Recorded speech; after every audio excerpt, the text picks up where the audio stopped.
Hi, welcome to our final for generative planning, OptiSol. We'll be taking you through the problem statement, our choice of location, the methodology, data generation, our data sets, training, and ending with our conclusion. As for our problem statement, the need for solar panels on roof in Seattle presents a significant opportunity to harness clean and renewable energy. However, the limited sunlight hours and unique climatic conditions pose challenges in maximizing solar panel efficiency and adoption. To address this, there is a need for an AI-powered generative model that can analyze sunlight patterns, optimize building design, and facilitate the integration of solar panels to capture and utilize available sunlight effectively. The model will consider factors such as building orientation, facade modification, roof area expansion, and tilt, ensuring optimal solar panel placement and alignment to maximize energy generation. By developing this AI generative model, we aim to overcome the limitations posed by Seattle's climate, accelerate the adoption of solar energy, and contribute to the city's sustainable and environmentally conscious future. So why Seattle? Basically, for a couple of points: environmental sustainability, energy cost saving, energy independence and resilience, government incentives programs, community, and environmental leadership. Here is a precedent project called the Bullet Center in Seattle, where it is a net zero building, and basically this massive photovoltaic array on the roof is what allows that to function.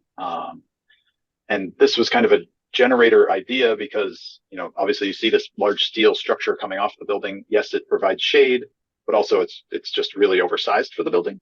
So the conversation was, well, how could we make this into a process that would generate the shape of the building? Our methodology starts with geometry, where random power extrusions are generated along with its context geometries. Sonar analysis is simulated for the building for the city of Seattle.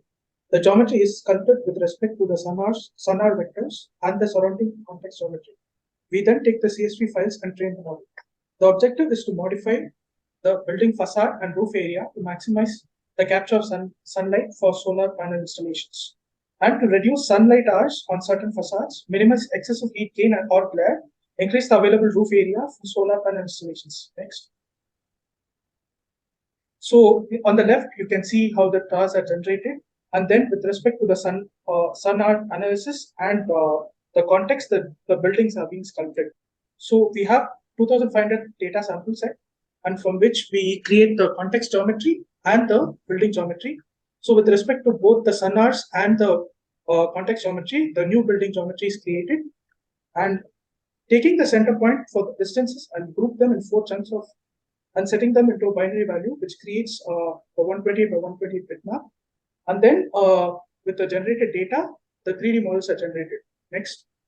Here is a small sampling of the context files with the generated building shapes. And then this is the sun hours on the original massing, showing that, it's pretty high levels.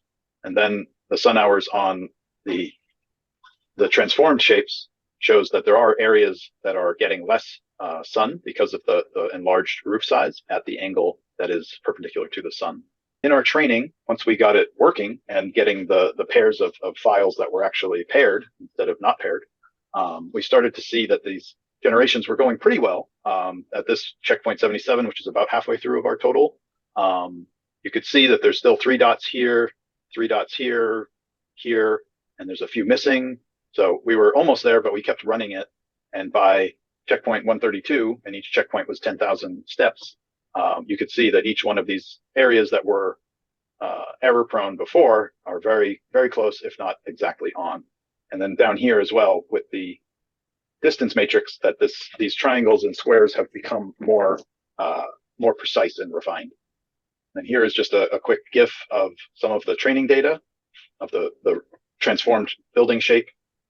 Some of them get a little silly because of the size of the roof, but it's all useful in the training. Then we got to predicting. We ended up testing this on unseen data, and the predictions came back. We did 50 predictions, and a majority of them all look, similar to our input data. Some of them are obviously askewed. We were able to rotate most of them, and then there was a little bit of a code that I added in there to, if for some reason it was rotated upside down, to just flip it right side up. So that's why a majority of them are properly situated and oriented, but obviously some of them are still slightly askew. In conclusion, after training for over 1 million steps, we found the predicted output from unseen data had great similarity to the training data inputs with respect to context, size, location, and building shape. As for future work, the utilization of OSM context would elevate this process into something for daily use. Additionally, for training in different regions with other weather files would enhance the capabilities of this tool. And another enhancement would be to know from a rough area calculation of the building how large of a PV array would be required, which would better inform the roof size. Thank you very much. You.